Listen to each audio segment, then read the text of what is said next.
Hey, AfterBuzzers, what's happening? You're watching the Mayans AfterBuzz show. We're going to be talking about Cuervo Ezekiel. The Galindo family has had some crazy power structure thing going on, some changes going on there. The death of Bowen and Jimenez by Angel and Easy, and the SOA, Sons of Anarchy mythology, intersects big time with the Mayans mythology. We'll be back. You're tuned in to AfterBuzz TV, the ESPN of TV talk. Now, let the buzz begin. The music for this show is always on point. Right. This is Joshua James, and the name of the song is Mother Mary. Mother Mary. Yeah. This is the whole opening to the show tonight. It was accurate. Very cool. Accurate. Very cool indeed. Hey guys, how you doing? My name is Jorge Louis-Pallo. And to my left. Hey guys, Linda Antwi here. Whoa, what a show, what a show. What a show indeed. We've got a lot to talk about today. We've got a special guest, Mr. Curtis Cook, Larry Bowen himself. Hey Curtis. How you doing, Curtis? Hey. Hey, good to have you tonight. I'm doing very well, man. Very excited to talk to you guys. We're very excited to talk to you too. We've been, yeah. We've got some news to break down later. We've got the most gruesome death corner later on. But let's talk about overall the show for tonight, the season finale, guys. Season finale, episode 10, Cuervo Ezekiel. I hope I'm saying that right. I love it. Cuervo Ezekiel. Linda, thoughts? Mind blown. Mind blown. Did not expect some of the twists that came out of this episode. Was glad that it wrapped and all made sense. And looking forward to seeing what happens with this whole Sons of Anarchy interaction moving forward to next season. It's such a ride, the entire show. Curtis, you got to watch the show tonight? I got to see part of it, yeah. I just got off set a few minutes ago, but I got to see it. But of course, I read the script, so all right. I've been holding this in all this time. Curtis, what happened? What happened? On this. Gotta look at your blind side. What happened to Bowen? Man, what happened to Bowen? What happened to him? That's, actually, you know, he was actually a really cool character and the anti-Potter, I felt like, you know? Right. Like, I really loved the times when the two of you guys butted heads. What's going on? Man, you know what? I'll say this. Although I'm sad that Bowen had to go out like that. This was only and I used to have this writer in my contracts a long time ago that I don't die. But when it's Kurt Sutter, it's an honor to be killed by somebody like that. You know what I mean? It's like, oh man, can I die? And he's like, okay, dude, but we're just gonna shoot you a couple of times. What? Just a couple of times? You got people fucking dying in the bathtub over here. You got people. You just gonna shoot me in the chest? Okay. Thanks, Kurt. I'll take it, man. It's an honor to be killed by you, my dude. Yeah, you wanted to be dipped in some acid or something, brother? Something, man. You know, you come out with one arm, you know, cut off one finger, then have an eye taken out, and be like, still got a couple of lines. You know what I mean? Were you wearing squibs? It was cool. Were you wearing squibs for those shots? No, actually, a lot of that stuff there was done with CG, man. The only thing that on the day was the blood on the floor. They poured, all that gooey syrup all in the back of my head and all, and I had to lay there while they walked around me and talked around me all that time. A couple of the shots they came over top, and they want to be like, "Hey, Curtis, we're looking at you now." So I was like, "Oh, my brother, don't breathe." Don't breathe. I was thinking, "Oh, okay, Maurice." He did it right. He's like, oh, y'all gonna shoot me? My ass is gonna fall over this chair, face the other way, right, and I'm out. Yes. But my dumb ass fall on my back, and I'm like, oh, I gotta stay like this. Well, you did get shot in the chest. And you were so Bowen's character was a little slow on the trigger finger. Why was that? Like, you had that good 2 seconds where you could have got a shot off, and you didn't even get one shot off. Yeah, don't remind me of that. Just saying. Yeah, you did. I heard you. I heard you just say that. But it was in the script that way. Because if it was me, for real, I'm quick with it. I would let them know. There was a part in the script that got taken out too. There was a moment where Clayton's character was about to reach for his gun, and I'm like, no, you don't. And right before I say that, I turn around, and then JD, pops me in the chest. But that was gone. So Bowen was the butt of a few jokes this season. You know what I mean? Mm. There was a Yeah. couple of times when he just, he couldn't say people's names right half Right. the fucking time. He couldn't. He didn't know how to get into the room a few times. He was a bit of a knob, but you know what? That's the beauty of acting. You know what I mean? Because I am not like that. I'm very on top of it. You Right. hear me? Yeah, we I'm see that very clean. through your IMDb, sir. You've gotten to play a variety of roles. What was it like playing somebody as not with it, like Bowen, comparatively speaking to, any of your other characters? I know you're playing a billionaire on a chai. Yeah. So the thing about it was, I said this to my wife the other day. It was like, if this was the only dude I was doing at this time, I don't know how happy I would be about it. Because you got to take some of this stuff home with you every night. Right. But the beauty of this time for me right now is really wonderful because I have Manifest that's going on with this Jamaican classic violinist, and then like you said on The Shy, I'm doing this billionaire guy, and then I get to play this DEA by the book kind of asshole kind of dude, for lack of a better word, who is that kind of dude that walks into a room and every time you see him you're like, oh my God, not this dude. Yeah. Yeah. Please shut up. Somebody shoot him before I shoot him. Right. So I mean that was the nice part of it for me, that I got to be that versatile within a short amount of time. And that to an actor is one of the greatest gifts you could ever give an actor. You know what I'm saying? Absolutely. Mm. Should we move to one of our topics and maybe Wow, have Curtis yeah, jump in on it with us? Curtis, I mean, from what you've seen of the show, and from what you read of the script, where do you see the show going from here? Oh man, the hardest part about that is that you have somebody like Kurt Sutter and you have somebody like Elgin James, who are amazing writer and amazing storytellers. You know what I mean? So the trajectory of the show, which seems like it could be very simple, it won't be, because they're very convoluted, but it's clear and it's precise.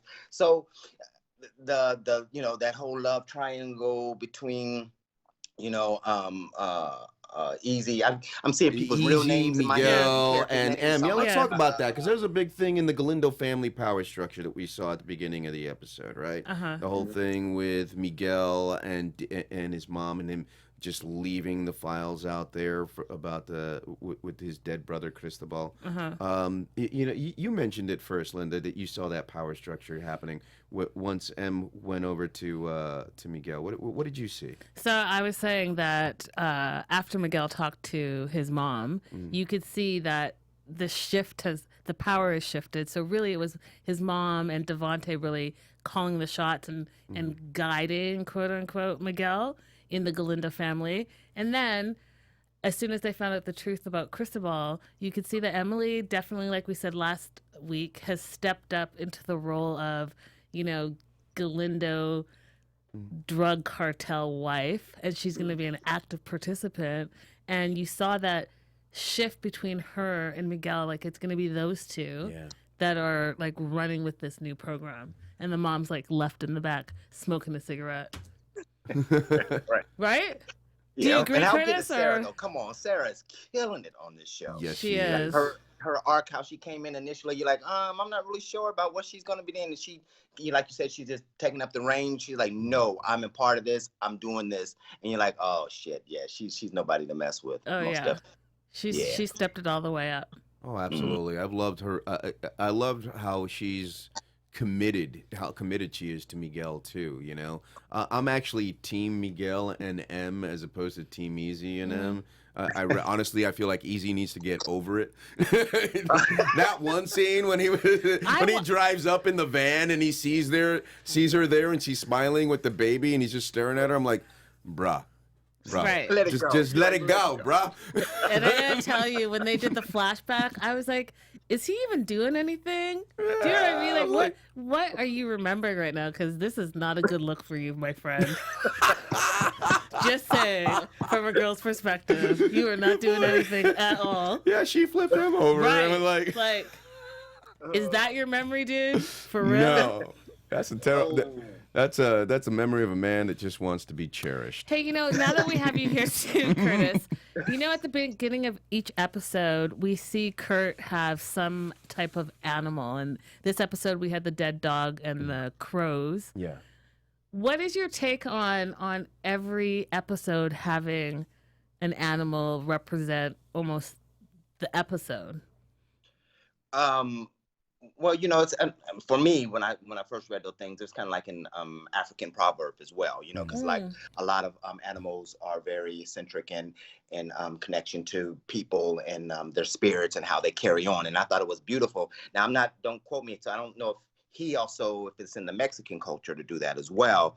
But every time I saw that, to me, it grounded the piece in a spirituality as well as it's not just some crazy reference to some pop culture. You know what I mean? Mm-hmm. It dealt with more of a spiritual aspect. And so I dug it, man. And once again, it's one of those things, it's a small detail, but as like those stories, like the scorpion and the frog, and all of those kind of fables that kind of taught us a lot of lessons. I felt like these did as well, and you kind of it's really interesting to see them play themselves out throughout the piece. You kind of hear those things in the back of your mind, and then you can actually put those stories or those images on different parts of the piece. You know what I mean? It didn't pertain to just one aspect of the story. You can kind of be like, oh, no, he's the dog. Oh, no. Oh, you know what I mean? And kind of played that way through. And so it made the story have a lot of more layers to it as well. You know what I mean? I really appreciated that as well. Yeah, that could be like Easy and Angel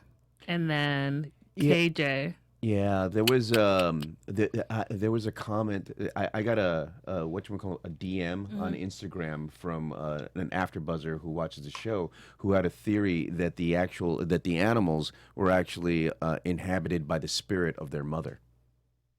Oh, isn't that it? I was like, that's an interesting theory. That's all the way deep. Yeah, sweet deep. Yeah. What do you think Dita's role is going to be now in the family now that Devontae is gone? And that and M has stepped up, and now we got a new consigliere as well. Yes, right. That we need to talk about for sure. I think Dita's role is going to be babysitter. She's going to babysit the kid.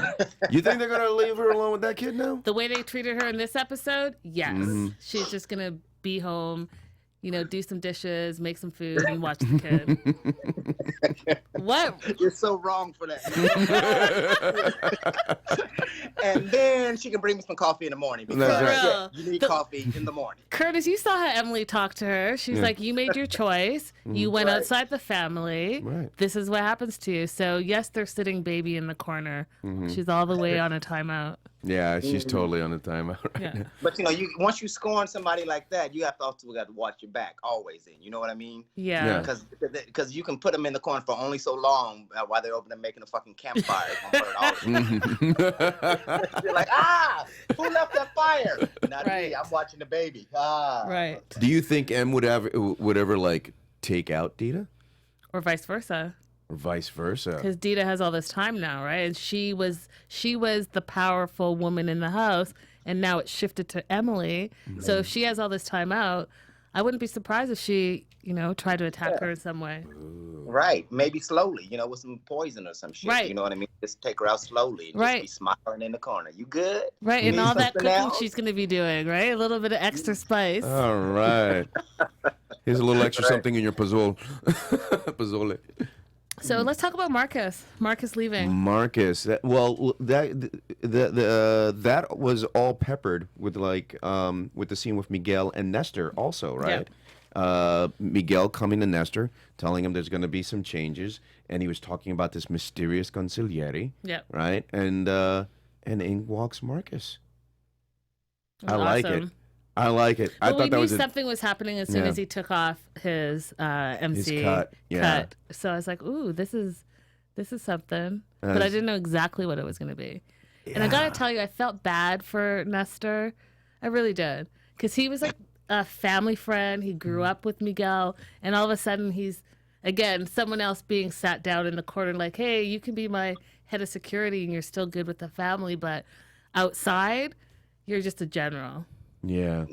Yeah, I mean, it kind of makes sense, though, because when you look at Nestor as compared to Alvarez, we're talking about, experience. Absolutely. Years of experience. Maybe, if I were Nestor, quite honestly, I would take this as sort of like an internship under Alvarez. I'm like, ooh, I'm going to learn something under El Padrino.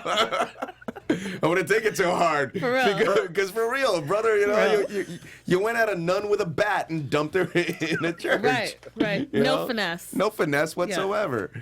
Yeah. What did you, Curtis, what did you think of that? What do you think of Miguel going over to the Galindos full time? Or excuse me, Marcus. Marcus Alvarez. Yeah. Marcus Alvarez. There always got to be that one dude, you know what I mean, who is like, who's going to step over the line and not do that thing that you want them to do. You know what I mean? Mm-hmm. And because of that, there's going to be some fucking consequences for him, Yeah. I don't really have that much to say about it, man, because it's some personal shit going on, but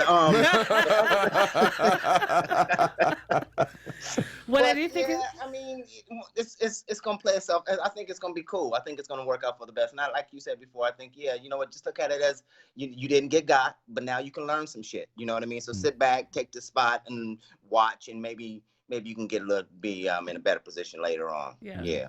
Where does that put Marcus Alvarez in with the Mayans now, though? If the Mayans are that third trustee member of the board who are supposed to keep everybody straight and on the up and up, now Alvarez is very much chosen aside with the Galindos. So how does that work with his former brothers?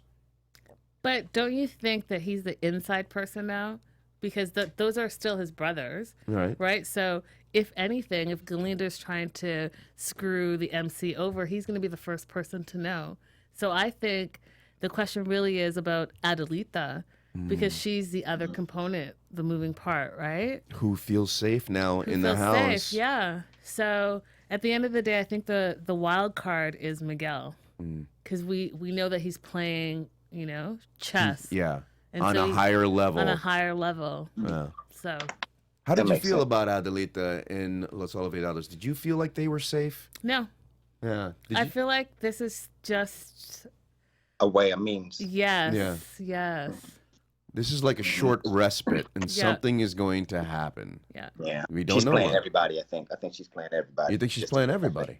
Yeah, I think she's playing everybody to get. There's something bigger that she needs and she wants to have, and she's playing a really complicated game of chess. I think hopefully she can play it out. But I think she's the smartest one in the group. She's the smartest one in the group. I agree with that. I totally agree with that, because she's always been she's always been 3 steps ahead of everybody at this point.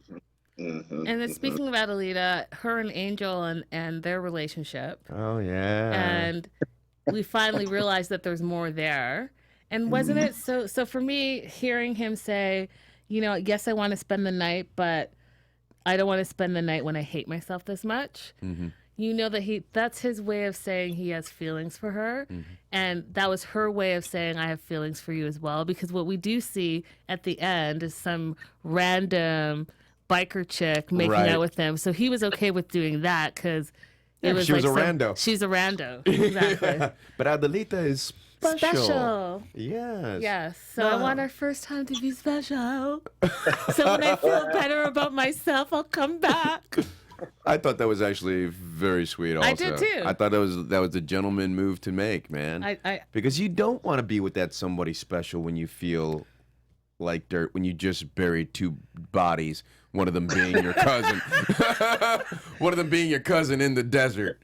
I just killed my cousin. Yeah. And a black man. And a black man. And a black man. He didn't kill you. Easy killed you. That's right. That's true. That's true. I did think, though, that KJ and Bowen were going to join forces. For a moment there. And then when you both got blasted, it was shocking. Like, we both had our hands in the air like you guys did. Like, what just happened? Yeah, what were you doing there?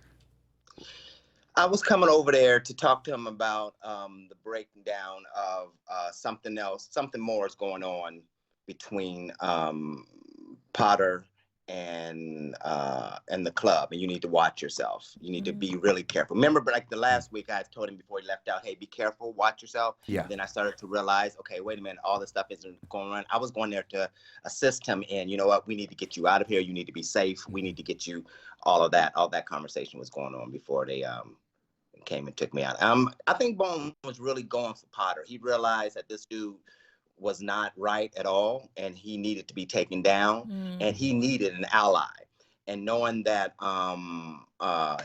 his only real out was KJ, because KJ knew more, was in the information, knew a lot of the information, was a stand-up guy in the end. Although he was going rogue a little bit, he knew that it was because he loved his family. So he had a real heart. So I think that's why he got taken out. Well, one, because he was there in the house, and the other one was because he was getting to know too much information. Yeah, the best intentions, I suppose. And speaking of wanting to know more information, AfterBuzzers are network producers after shows for nearly all of your favorite TV shows. From drama, reality TV, sci-fi, and more, there's no network that works harder to serve television fans. But we need your help. We are asking that you please subscribe to one or more of our YouTube channels. By subscribing to our channel, YouTube will suggest content that's tailor-made for you, and you'll help AfterBuzz continue to grow. And if you're worried about pesky notifications, don't be, because they're optional. So hit the subscribe button now for this channel, and check out our other AfterBuzz YouTube channels as well. Let us know you did in the comments, and we'll thank you on air. For now, thanks for being the best fans and for helping us be the ESPN of TV talk. Nice read, Linda. Thank you. Right on. Back to the death of Bowen and Jimenez. So here's what I'm thinking. I think that this death is way more important than we realize. And here's why. Angel and Easy are now on the hook to Potter, right? Because they just killed 2 federal agents. The only people that know about it are the 3 of them now, right? And then I thought it was interesting because with Kurt, there's nothing that is not important. So when the guy said, when Angel asked about the blood, and he said, there will be no blood, there's going to be blood. We just don't know how it's going to pan out. I definitely agree. Yeah. And he killed a high up. Not only did he kill 2 agents, but one that was very high up. Yeah, so it's not going to go. Yeah. So it's not going to go. He says it when Easy comes back to him, right? You were supposed to take out 1, not 2, and that's made things a little bit harder. So now you owe me 1. Yeah. They're always going to be in Potter's pocket. Yeah. And Potter, like he said, I knew that did you know he was going to be here? He just said, yeah, it was interception of calls. But he definitely knew that both of them were going to be there, and both of them needs to be taken out. You know what I mean? Yeah. Potter, it wasn't a total accident. It's like, it was like, got you. You know what? You played right into my hand. Yeah. Potter's always had an issue with Bowen. I mean, he's even said it. What was that one scene when you were interviewing M and asking her about the abortion? And he dismisses you like a bad puppy and says that I just don't like that man. Yeah. Right.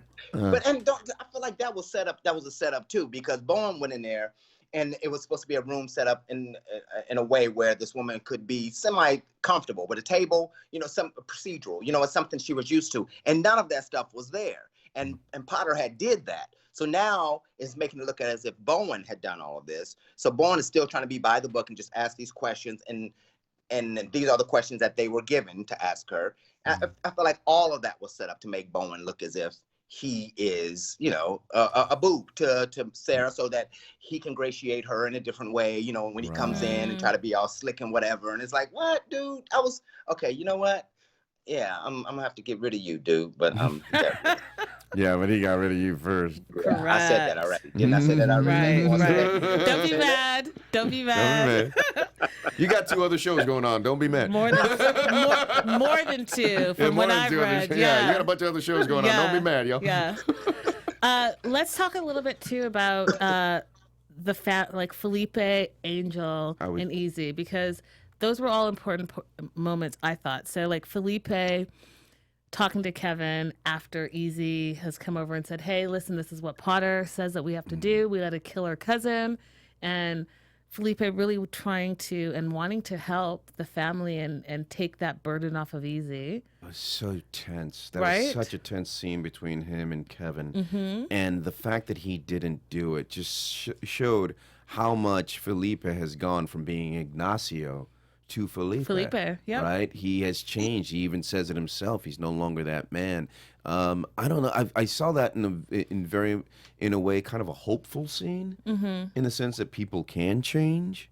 I did until they zoomed into the two pig heads on the side before they let Keven go. Okay. Again, what was that about the two pig heads? I mean, two pig heads. Is that the two Police officers, the DEA, and the C, because we see yes. just shortly after the two get killed, the pig heads. Good catch. Yeah. Good catch. Go Good ahead. catch. So there was that, and then I also thought that the interaction between Angel and Felipe was another scene where we see father and son really trying to be like one, but butting heads. Well, it's because Felipe loves Angel, but there's always been something special about Easy. Easy has got this picture perfect memory. Yep.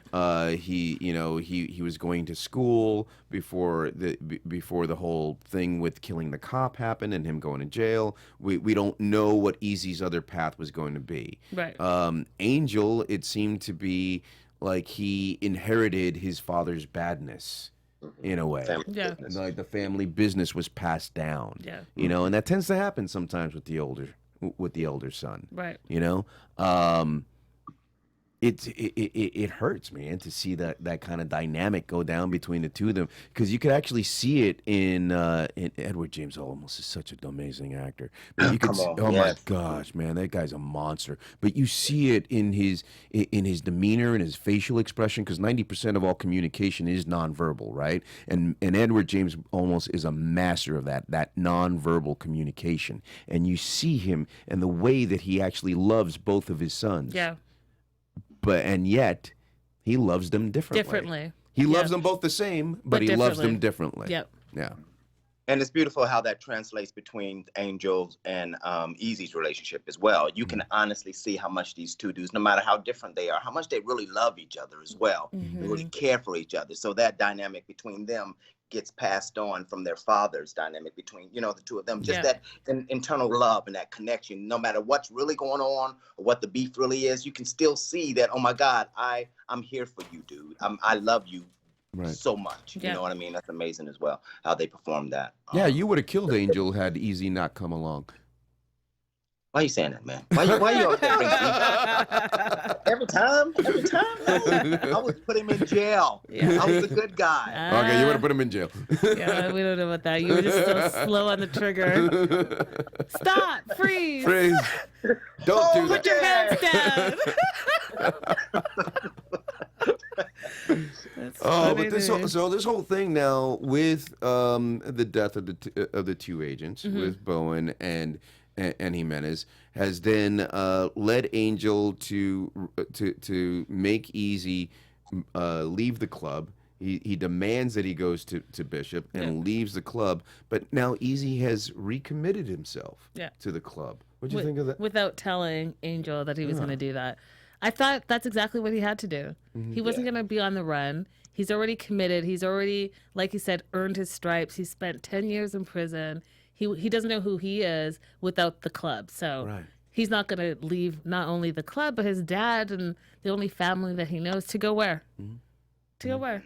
Well, you heard the echoes of that of a couple episodes again, that conversation he had with Coco, and how Coco was telling him, this isn't a mistake. This is our life. This is, things happen as they happen because they were supposed to happen. Yep. And you see Easy just coming into this place of acceptance. Yeah, which was huge in this episode. And I think that not only he's accepted it, he's embraced it. Yeah. And now he has his purpose, and he also has that weight lifted off. So we think, right? Because Potter's erased his file. So we think. Okay, yeah. So what? He made a phone call and said, execute 929. Done. I was like, you know it? what? Really? No, You I'm better not buying get that in writing, Easy. Is that it? He says. Yeah, that's it. Yeah. Easy, really? Really? Like, really? Right, You should have bro. got that in writing. I don't know, but there's such a thing as a thumb drive. For real. Like, can I get that backed up? Maybe that might have been backed up on the cloud. For real. Nuh-uh. He's gonna get hacked. You hacked Easy, you're gonna get hacked, dude. Oh Man. man. That's a whole other thing. So now that leads us into let's talk about the big deal here. So the whole Sons of Anarchy. Sons of spin. Anarchy mythology spinning into this Mayans mythology. So Curtis, were you a Son of Anarchy fan? Not a very big fan. Once I was offered this role, I started to get into it, and it's like, oh my goodness, how good this stuff is. Yeah. And then it's like, oh my goodness, there's a lot of episodes. So 7 seasons. I didn't get.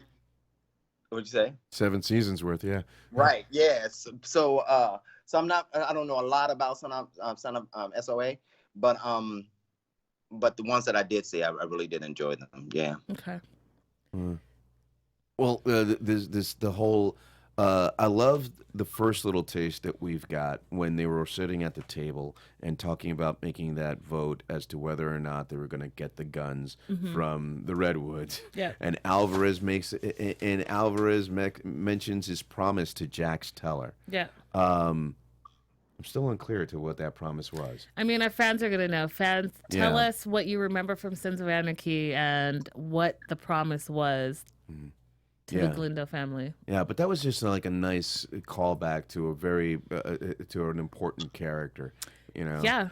And then the whole thing as we get down and the vote goes through, they say yes, let's take the guns. Alvarez is like, good, because the Redwoods are already on their way. They're gonna throw a big ass party with some carne and some and some música and all this stuff and some biker chicks, have a good old time. And who rolls into town but Happy Loman, right? Yeah, it was Happy, and it was Quinn, and their new prospect, which we don't have a name for, but we know his name in real life. Ray Nicholson, right? Yeah, Jack Nicholson's son. Isn't that cool? Yeah. Did you know that, Curtis? That was Jack Nicholson's son. Did you guys interact at all? Nope, not at all. I was already blood in the bottom of a hole somewhere. He's still not bitter. All that blood. All that blood. Right. I'm like, do I get to meet Jack? Huh? No, I don't get to meet. Okay. Okay. You just stay lying still right there. Stay lying still. We're gonna bring some more blood over. How sticky was that blood? It was not cool. I'll tell you this. It was not cool. I ain't doing that again no time soon. Pow! Hey. Yeah, you shooting up in in Santa Clarita area too, where it's desert and it's hot in the summertime. It's hot and sticky and no air. It was wild, man. It was not very cool. He's funny. I think I just went to sleep right then. Did you see me? Right, yeah, you had a moment, a timeout. It just went, what time is it? Right. Like, oh, yeah, you're still here, dude. Right. You're still here. Yeah, but it was nice. I enjoyed it. I had never been out there to Santa Clarita before, ever. So that was cool. I enjoyed it. Well, Nice. you know, I know Curtis has got an early call time tomorrow. I don't want to keep him on for too much longer, but I would like to talk a little bit more about him and his career for a little bit. That. Why don't we jump into that for a little bit, and then we can jump back into the Suns. All right, so Curtis, you have, like we talked about, Manifest, Chi, Mayans, Luke Cage, House of Cards. You stay working. What are you working on right now that has you out of town? Right now I'm on The Shy. The Showtime series. This is the second season. Actually, we're shooting the last episode, the season finale of the second season. To right now, it's. You're in Chicago right now? I am in Chicago. I am right now as we speak. I'm in the hotel room. It's Lena Waithe, Common, Ayana, Floyd Davis, executive producers on there, and and it's going well, man. This season, I don't know if you guys watched the first season of The Shy. Loved it. It was groundbreaking, and this is more of the same, and even more how they stepped up the the whole relationships and these stories of real life people in the South Side of Chicago and how they're doing it is pretty amazing. What can you tell us about your character? Look, I come in, man, as this very wealthy, it's almost like a Galindo character, to be totally honest. It's very wealthy businessman who runs the South Side of Chicago. And so he has his hands in a lot of different pots, you know, in the city, everything but politics. And he has this kind of like a father figure to some of the characters in the piece. One of them being Jason Mitchell's character. For last season, you know, probably remember Jason Mitchell from he did Easy.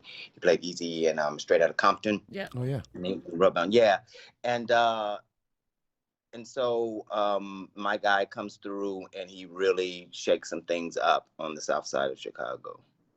I can't really give you too much away, but it's gonna be really exciting. And what are you working on after you wrap this? What's next for you? Well, you know, my Manifest is still going on. I did the first 2 episodes of that, and I got a couple more to do when I leave out of Chicago. Manifest is a story about the passengers who are on Flight 828 from Jamaica to New York, and the flight disappears for about 5 years.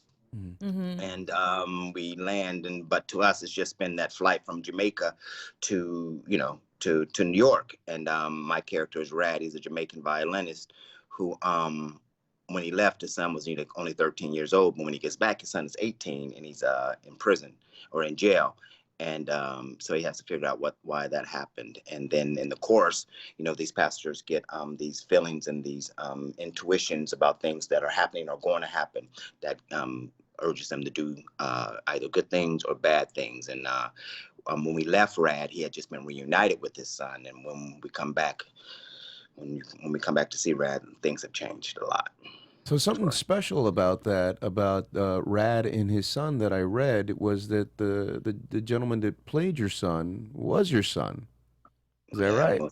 Yeah. How was that getting to work with your boy? Yeah, man, that was more than amazing. You know, and I say this a lot though. Every time I think about it, I just get all verklempt.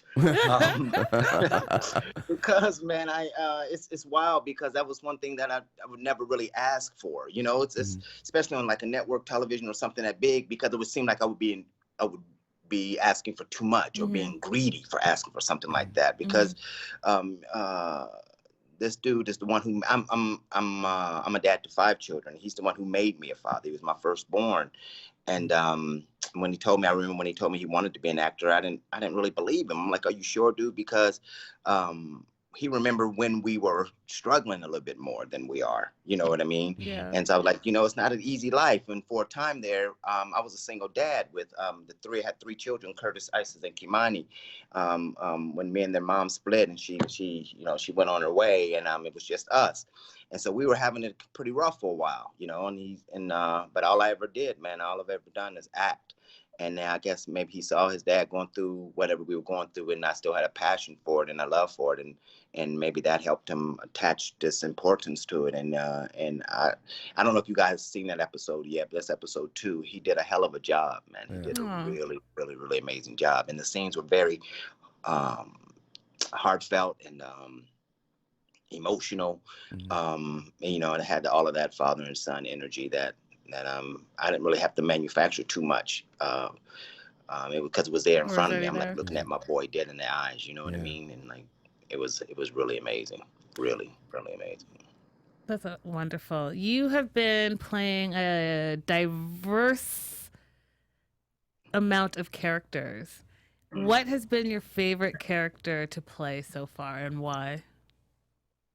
Oh, I don't know if I really could say there's been a favorite. I mean, I've been, like you said, I've been very, very fortunate to be able to tackle a lot of different people and work with a lot of different people. I mean, when you're on a movie set and you hear Martin Scorsese say, you know what, now we're going to turn around and move the camera on to Curtis, you're like, where the hell am I right now? That Martin is talking to my black ass, you know what I mean? But so like I kind of look at projects like that. Sometimes I don't even remember some of the roles. I just kind of remember the experiences, like going to Colombia and Narcos, and you know, we did the scene where we had like these 1970 helicopters, and I'm sitting out there and the helicopter's taking off, and I'm running to the helicopter in my soldier outfit and all of this. I'm like, well, I'm in MASH. I'm going to MASH right now. And this, and we're out in the middle of nowhere in a helicopter and the wind is going and it's blowing and shit. And I'm like, this is really happening.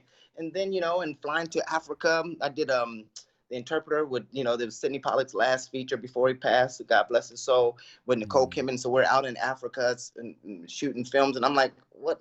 It's just, so I have all these amazing memories more so than roles. But I've been fortunate, and like Luke Cage character was groundbreaking as well, because I felt like that brought something into the conversation that we as African American people don't discuss a lot or don't talk about as much, because it's that feeling of don't air your dirty laundry out. But that's some things that happened because my character was also not a very nice dude, and but it was complicated. It wasn't just a very simple black and white, storyline. It had to do with, some family matters that happen still to this day, and maybe shouldn't happen. Not maybe shouldn't happen, but shouldn't happen, but do. So I've been really, I've been blessed, man. I've been blessed and very fortunate, and I don't take any of it for granted, because it's been a long road to hoe, and I'm still at it. You know what I mean? I'm still getting to do it, and I'm very appreciative of that. Well, we appreciate you. What advice would you give to the aspiring actor today that may be going through struggles themselves? Because it sounds like you've been through some stuff, and you've also like you said, you don't take for granted anything that you've got going on, and you've come a long way. What advice would you have for the struggling actor out there? My biggest advice is to, if you really want to do this, keep going, and just know that those struggles only make you stronger, and they give you more ammunition and more stuff to work off of. You know what I mean? It's been many of times when you're sitting in and I will also say, learn, go study.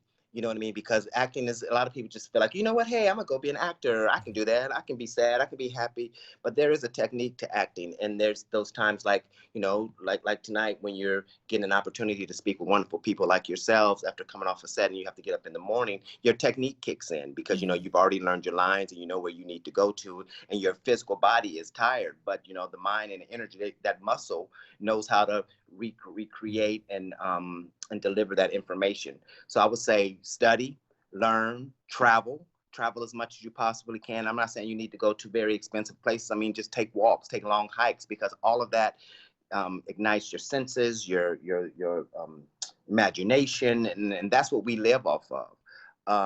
But if you truly want to do this, it's not a game. I say go for it and fight for it, because nobody's going to hand you anything. They're not just going to hand. And if they do, I say be wary. Yeah. Just like, that means they're asking for something from you that you may not want to give them. Yeah.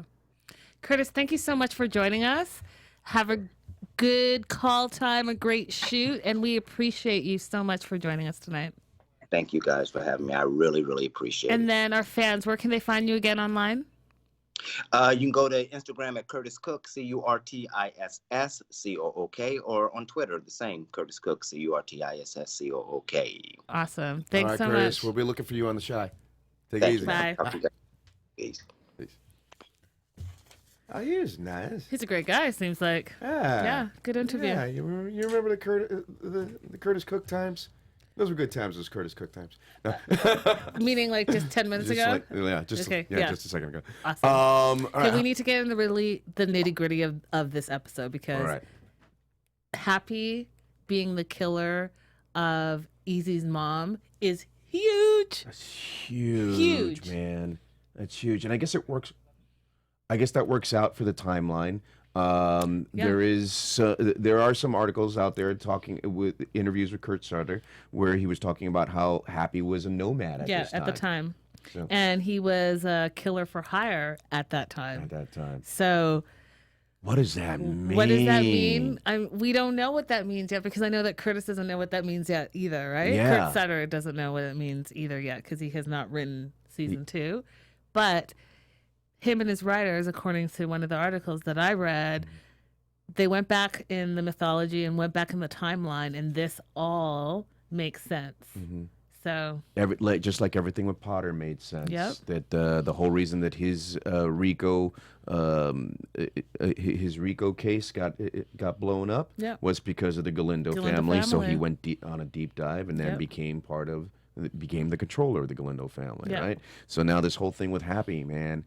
Oh, this is gonna be some bad blood between the Mayans and the Suns. But it can't be. But it can't be. As we know from this episode, and I just wanted to reiterate, we have the Sons of Anarchy and the Mayans, right? So the Samcro supply the cartels via the Mayans. The in-between of Galindo and Samcro is, again, the Mayans. Then we have Marcus, who is now going to be, how do I say the word? Consigliere. The consigliere of the Galindo family. Then we have Happy from the Sons of Anarchy days. So it's all intertwined. It's all intertwined. It's like it's like when you pull that thread off Yeah. that sweater. It all matters. It's all gonna fall apart. It all matters. So he can't do anything. Yeah, it's great. Oh man, this is gonna be nuts. All right, so real quick, why don't we just go into death? our gruesome death corner? We'll talk about this for a moment.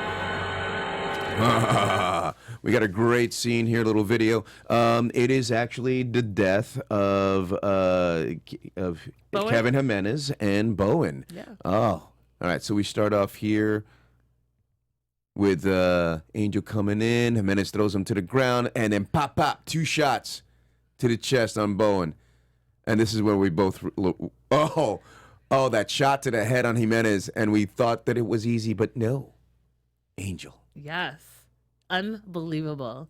The brothers share The brothers in a share. murder.